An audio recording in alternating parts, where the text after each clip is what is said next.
Tea promotion ஆகுதா? Tea promotion நிறைய பேருக்கு ஆயிருக்குது. சம்பளம் 5 மாசம் நிப்பாட்டலாம், விசா கொடுக்க மாட்டான், வேலை இல்லைங்கிறான். என்ன செய்யறது? இன்கிரிமெண்டே கிடைக்கல பாஸ்டர். பாஸ்டர் எனக்காக ஜெபம் பண்ணுங்க. 1 வருஷம் இன்கிரிமெண்டே கிடைக்கல. உனக்கு கிடைக்காது. எப்படி கிடைக்கும்? தானியேலுடைய புத்தகம் 4:30 படிங்க. ஃபர்ஸ்ட் 3 காரியங்கள். பெருமை உன் மண்டைக்குள்ள ஏறிக்கிட்டதுனால, உன்னை தேவனுக்கு முன்பாக தாழ்த்தாதனால கர்த்தரால் உன்னை உயர்த்த முடியவில்லை. கையை தட்டி இயேசுவை மகிமைப்படுத்து. முதல்ல உன்னை கொண்டாந்து வச்சது பார்த்தனா ரோட்ல அலைஞ்சிருப்ப. உன்னை கொண்டாந்து வச்சார்ல, வேலை கிடைச்சோட இந்த மண்டைக்கு மேல போயிடும். இன்னைக்கு ஆண்டவர் உங்களோட பேசுறார். நீ உன்னுடைய தாழ்மை எப்படி இருக்குது ஆண்டவர்ட்ட? இவனை உயர்த்துவதற்கு, இவனுடைய எல்லா காரியமும் ஜெயமா இருந்ததற்கு அவனுடைய ஒரே காரியம் என்ன தெரியுமா? தன்னை கடைசி வரையும் தாழ்த்தினான்.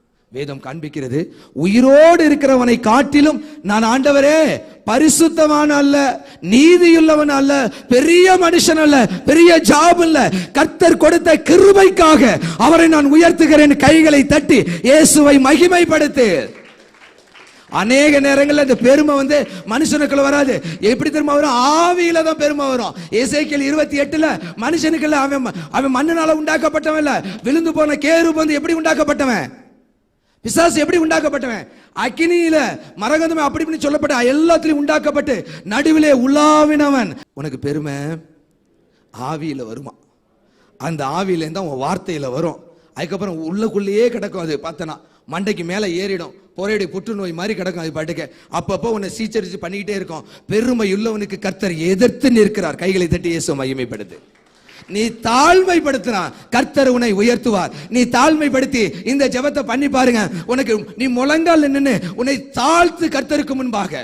இன்னொரு காரியத்தை ஆண்டவர் காண்பிக்கிறார். 13 ஓசியாவுடைய தீர்க்கதரிசன புத்தகம் 13:5-6 நல்லா கவனமாய் கேளுங்க. பெருமை ஒரு மனுஷனுக்கு அந்த மையம் எடுக்கணுமா? பெருமைங்கிற அந்த மையம் எடுத்துரு உன் மண்டையை விட்டு.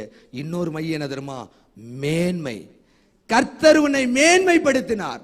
வனாந்தரத்தில் அளந்து தெரிஞ்ச என்ன செய்யுது? பகரேன் ஃபுல்லா வேலை தேடி பார்த்த கிடைக்கவே இல்லை. கர்த்தர் கிருபையாய் உனக்கு வேலை கொடுத்தார். வேலை கொடுத்துட்டு என்ன சொன்னாரு? அங்க அந்தர்பல்ட்டி அடிச்ச உன்னுடைய வாழ்க்கையில தேவன் கிரியை செய்ய ஆரம்பிச்சார். உனக்குள்ள இந்த மேன்மை வந்ததுனால உன் இருதயம் என்ன ஆயிடுச்சு? கொஞ்சம் அவனுக்கு எப்படி ஆனிச்சு பாத்தீங்களா? எப்படி ஆனிச்சு? அவனுடைய இருதயம் மேட்டிமை ஆனிச்சு. அந்த மேட்டிமை வரும் பொழுது என்ன செய்ய ஆரம்பிச்சிங்க? ஃபாஸ்டிங் பிரேயர் போட்டு கூப்பிடுவாங்க, ஒரு ஆளும் வர மாட்டீங்க. சர்ச்சுக்கு கூப்பிடாங்க, ஒரு ஆளும் வரல. ஜெபம் பண்ண, ஐயோ வர்றது முடியல பாஸ்டர் எங்களால். இப்போ கார் வச்சிருக்கனால நான் அப்படியே போயிட்டு அங்கே ஷாப் பண்ணிட்டு அப்படியே நெக்ஸ்ட் வந்து பிடிச்சிருவேன் பிரதர். எங்களுடைய கோச்சிக்காதீங்க பிரதர், கோச்சிக்காதீங்க. மேட்டிமையும் என்ன செய்து உன்னை கிறிஸ்துவின் அன்பை விட்டு பிரிச்சிடும். மாத்திரமல்ல உன்னுடைய மேன்மைக்கு அதுவும் ஒரு தடை. ஆண்டவர் எவ்வளவு உயர்த்தினாலும் நமக்கு கொம்பு மட்டும் முளைச்சிடக்கூடாதுப்பா. ஏப்பா பெருமைங்கிற அந்த மையம் தூக்கணுமா? மேட்டிமைங்கிற இந்த மையம் தூக்கிடு.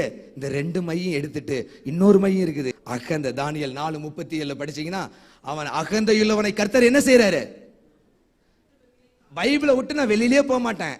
அகந்தையாய் நடக்கிறவர்களை தாழ்த்த அவராலே முடியும்.